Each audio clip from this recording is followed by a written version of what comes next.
8 lakh registration, ये 8 लाख हो 10 लाख हो, मैं आपको पहली बता रहा हूं, ठीक है। देखो मैं वही कह रहा हूं कि मैं ना इन सारी चीजों में पढ़ता नहीं हूं, मैं बोलता नहीं हूं, ठीक है। 8 लाख रजिस्ट्रेशन हो, 10 लाख रजिस्ट्रेशन हो, 12 हो, 14 हो, 20 हो, 50 हो, वी डोंट केयर। 10,000 सीटें हैं, 10,000 में से भी 5,000 बेहतर हैं। उन 5,000 के बारे में देखा जाए, उन 5,000 के लिए बच्चे बैठे हुए हैं, वो 5,000 किसी ना किसी को मिलने वाली है, तेरे को उसको हटा करके ही जगह मिलेगी, सीधी सी बात ये है। 8 लाख बैठे, 20 लाख बैठे, तू उनको गिन, हम ये गिन रहे उन 5,000 में कैसे घुसना है। तेरा फोकस कहीं और, हमारा फोकस कहीं और है, ठीक है। अगर आपसे एक आध दिन ऊपर नीचे कहीं हो जा रहा है तो आप ये अपने हिसाब से थोड़ा सा एडजस्ट करेंगे कि भाई दिसंबर के 28-29 तारीख तक हमारा क्या क्या हो जाना चाहिए। क्लियर सारे बच्चे? ये सोनू, और टारगेट क्या रहेगा वो मैं आपको बता देता हूं।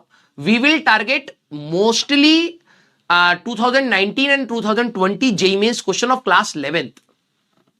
सारे बच्चे सर 12वीं कब करेंगे? 12वीं पूरी फोकस के साथ क्लास में निपटा, पूरी फोकस के साथ, पूरी दिसंबर में इसकी थ्योरी रिवाइज करता चलेगा तू, ठीक है। और जनवरी तक, जनवरी के जो तेरे को 10-15 दिन मिलेंगे, क्योंकि अभी रिसेंटली हम लोग काफी सारे क्वेश्चन कर रहे हैं, तो ये समझ क्लास में तेरा कंसंट्रेशन बहुत मैटर करेगा। तो अगर यहां पर कर रहा है तो मेजॉरिटी पीवाईक्यूज तो यहीं पर निपटाते हुए चल रहा है। आगे जनवरी 15 तक की अगर मैं बात करूं तो 10-15 दिन मिलेंगे एक्स्ट्रा पीवाईक्यू 2019-20 के तू और क्वेश्चंस ट्राई कर लेगा। उसके बाद कुछ टेस्ट सीरीज भी साथ में साथ तू लेते चलियो कि तेरे को टाइम बाउंड होकर प्रैक्टिस आए कि भाई 3 घंटे का पेपर है तो 3 घंटे में तो एटलीस्ट अपनी एफिशिएंसी देख पा रहा है, और उसी टाइम पर बैठ के तुम अपने स्लॉट के हिसाब से अपना टाइम का सेट करके अपना पेपर देना। अब स्टार्ट करना है आपको। वैसे तो आपकी एआईटीएस स्टार्ट हो चुकी है बेटा, लेकिन मैं आपको कह रहा हूं कि कुछ बच्चों ने शायद अभी स्टार्ट नहीं करी होगी, तो मैं आपको बोल रहा हूं भाई दिसंबर 1 से now you have to go in test mode properly.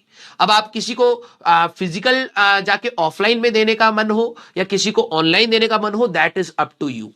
मैं अब आपको बिल्कुल ये वो बोलूंगा कि भाई जिस बच्चे ने लास्ट मोमेंट पर टेस्ट नहीं लगाया, आप में से कई सारे बच्चों ने पिछले साल ये गलती करी है, शायद आपको पता हो या ना हो, कि आपने डर के मारे टेस्ट नहीं दिए, पूरे सेशन में भी नहीं दिए। आखिरी में ये सारा डर कंपाइल होकर एग्जाम में निकलता है और आती हुई चीजों में भी आप पैनिक करने लग जाते हो। तो जहां पर आप 10, 15, 20 मार्क्स और जोड़ सकते थे अपने मार्क्स में, वो आप गवा देते हो, ठीक है।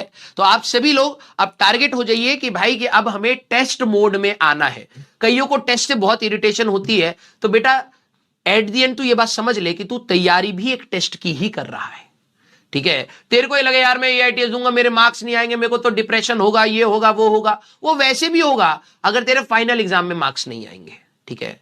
तो वो इनएविटेबल है अगर तू पढ़ाई नहीं कर रहा, अपने आप को टेस्ट नहीं कर रहा है कि भाई जो मैंने पढ़ा है वो अब कितना इंप्रूव हुआ है, कहां कहां गुंजाइश है। तेरे को अगर ये नहीं पता करना है तो तू कभी भी उस गड्ढे से बाहर नहीं निकल पाएगा। समझ, तू ये गड्ढे में गिरा हुआ है, उस गड्ढे से बाहर निकलने का एक तरीका है, उसमें प्रयास करना पड़ेगा। अब तू हिट एंड ट्रायल मेथड लगाएगा कि भाई कभी कहीं पे कील ठोक ले, रस्सी से पकड़ के ऊपर चले, किसी से हेल्प मांग ले, यही सब सारी तरीके हैं। तो अगर तू अपने आप को चेक ही नहीं कर रहा है कि तू उस गड्ढे से बाहर निकलने के लिए तेरे को क्या क्या चीजों पर मेहनत करनी चाहिए थी, तो ऑब्वियस सी बात है कि तेरे को एग्जाम में जाके बहुत कठिन फील होगा। आनी वही चीजें हैं जो कॉपी में है, ठीक है। मैं आपको पहले ही बता रहा हूं एआईटीएस का कोई सेफ स्कोर नहीं है, मैं आपको पहले ही बता रहा हूं। बात यह है कि आप जितना पढ़कर जा रहे हैं बेटा, ये अब मैं फिर बोलूंगा भाई तो तेरे को बुरा लग जाएगा, ये मार्केट वाली बातें मत करा कर कि क्या सेफ स्कोर होता है। एक गधे बच्चे पूछते हैं, ठीक है, कि सर सेफ स्कोर क्या होता है। पेपर सेट करने वाले के हिसाब से स्कोर बदल सकता है, पेपर सेट करने वाले के हिसाब से स्कोर बदल सकता है, कोई सेफ स्कोर नहीं है। सेफ ये है कि जितना तेरे को आता है वो सही आता है या नहीं। गधे इंसान, तुम्हें लास्ट मोमेंट पर भी अगर मैं ये बता रहा हूं कि भाई सेफ स्कोर नाम की चीज अभी आपके लिए एआईटीएस में नहीं होती। सेफ आपके लिए क्या है कि जो आपको आता है वो सही आता है या नहीं आता है। अब तेरे को बहुत सारी चीज आती है, गलत आती, तो क्या सेफ स्कोर भाई, क्या सेफ स्कोर, तू तो स्कोर ही नहीं मार पाएगा। तू अपने मैक्सिमम पर जाने की कोशिश कर, तेरे को जितना आता है वो तू सही तरीके से अटेम्प्ट कराए, ये हमारा टारगेट होना चाहिए।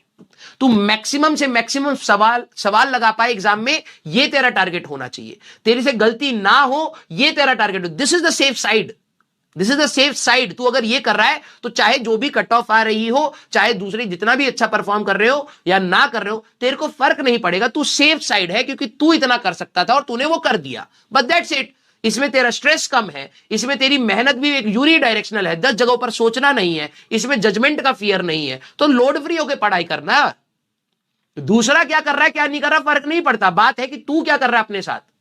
और मैं अभी भी बता रहा हूं, जो बच्चा अभी भी जाग गया बेटा, अभी भी यहां पर जाग गया, बिलीव मी बहुत सारी चीजें चेंज हो जाती है।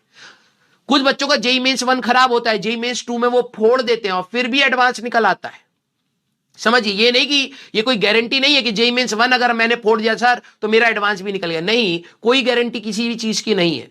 ठीक है, आपको अपना बेस्ट देना है और आप सभी लोग मेंटली अपने आप को ये मान लीजिए कि भाई एक हफ्ते में टेस्ट देने के लिए तैयार हो जाओ, भले ही 0 आए, 10 आए, 20 आए, 100 आए, 200 आए, 250 आए, डजेंट मैटर, तुम्हें वो टेस्ट देना चाहिए, वो तुम्हारे लिए बेनिफिट की बात है भाई।